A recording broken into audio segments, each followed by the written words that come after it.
Ah, Nosferatu, the small budget production that was so influential and groundbreaking, it set the mold for the entire horror movie genre as we know it today. And since, let's be real honest, most of you geniuses have only ever heard of the name Nosferatu thanks to that one SpongeBob episode. Nosferatu! So it was high time for another Nosferatu adaptation, and I honestly can't think of a better man for the job than Robert Eggers. For the past 10 years, this man has refused to put out a bad movie. With his relentless creativity, honed talent, and technical skill, topped with an endless passion for filmmaking, Eggers has earned something that modern Hollywood has long since lost for many people.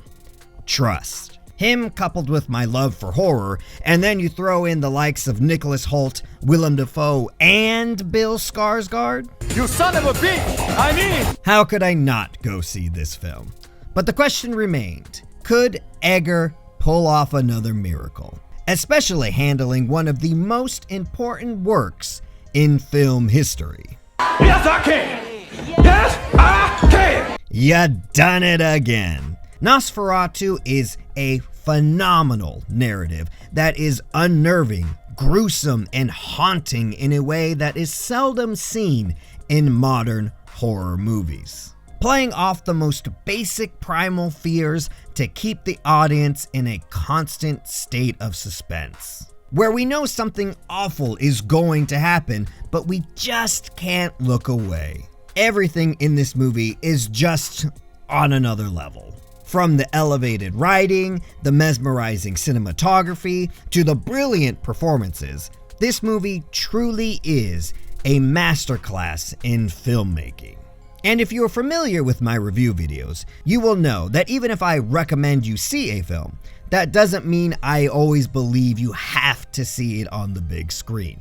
However, this is one of those rare films that must be seen in theaters to get the full experience.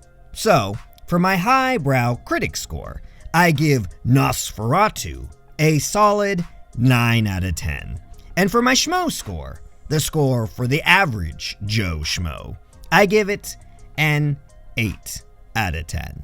Now, since I would like all of you to go see this movie for yourselves, I'm going to keep my review as vague as possible, mostly going over what things were changed from the original Nosferatu and why the elements in this film work so well for this specific narrative. That being said, if you would like to see Nosferatu spoiler-free, which I highly recommend, this is where we part ways. Thanks for showing up, and I want you to have a nice day. Now, before we get into the nitty-gritty, let's get the obvious out of the way. The cinematography for this film is absolutely incredible. It is a perfect blend of the groundbreaking visuals from the original film with all the bells and whistles of a modern-day movie. You can really tell that Eggers truly understood the source material, and instead of remaking everything to fit his own sensibility, he elevated the already established look to fit a modern standard and technology, while at the same time using the visuals to reinforce the main theme of the film, which is the primal fear of the unknown. But more on that later. The acting, of course, was phenomenal. Willem Dafoe just seems to always elevate every film he performs in, and this is no different. Bill Skarsgård continues to show us that he seems to have a never-ending list of talents with his incredible voice work for Nosferatu, which was truly haunting at times.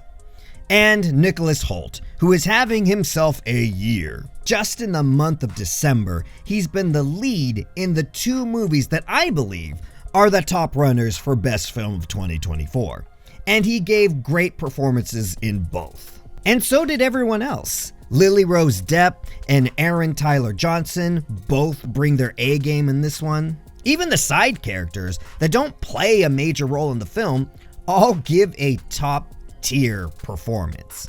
I don't know if there was something in the water or if Egger just brings out the best in his actors, but whatever it was, it worked. So anyways, let's get down to the nitty-gritty. Finally, we get to my favorite part, the writing, because once again, Egger knocks it out of the park by taking the original story that is already good and expertly fine-tuning it to smooth out its rough edges, bringing complete narrative cohesion and perfect pacing, while never losing focus of the true essence of Nosferatu, the fear of the unknown. Now, the original Nosferatu was basically a knockoff of Bram Stoker's novel Dracula.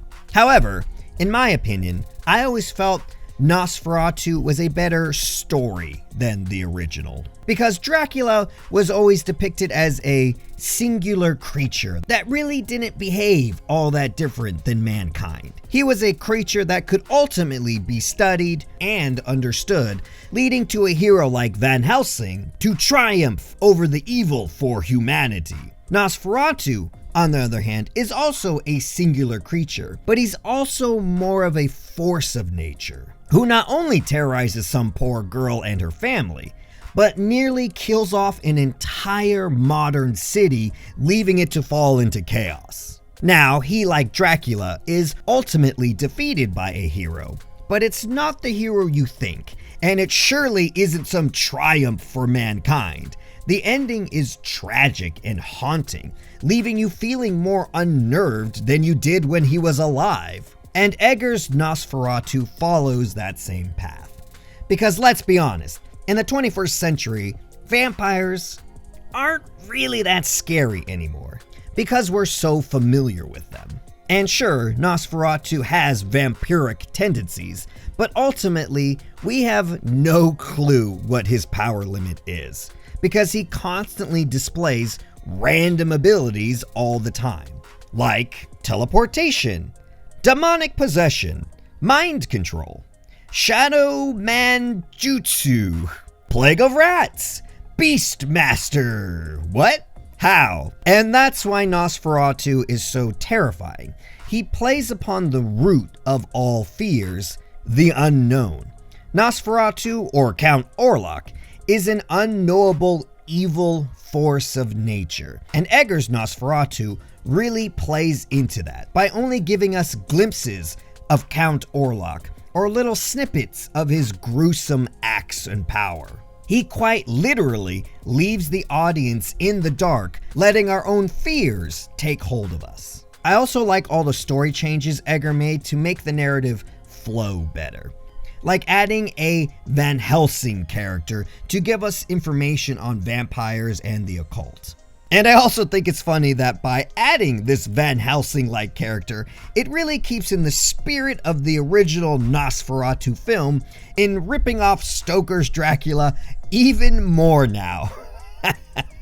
Because in the original, Thomas just happens to find a vampire book for dummies in some random inn outside the Count's castle. So I think this helps the story flow better. Also, making the story center around Ellen, the female lead, just makes more sense narratively, allowing her to have a deeper backstory and ultimately a better conclusion to the story. The only thing I didn't care for, which is just a personal opinion of mine, is all the gratuitous nudity. That is, nudity that doesn't serve a purpose in the narrative and is just there to be there. Oh yeah, I probably should have warned you earlier. Do not watch this film with anyone you are not comfortable seeing a lot of sexual stuff and female nudity with. This isn't one to put in the background at the next family get-together, if you know what I mean. But yeah, there it is. Nosferatu is probably going to be my pick for best movie of 2024. And if you haven't already, I highly recommend you go see this one in theaters. And as always, thanks for being here. I appreciate you, and I'll catch ya in the new year.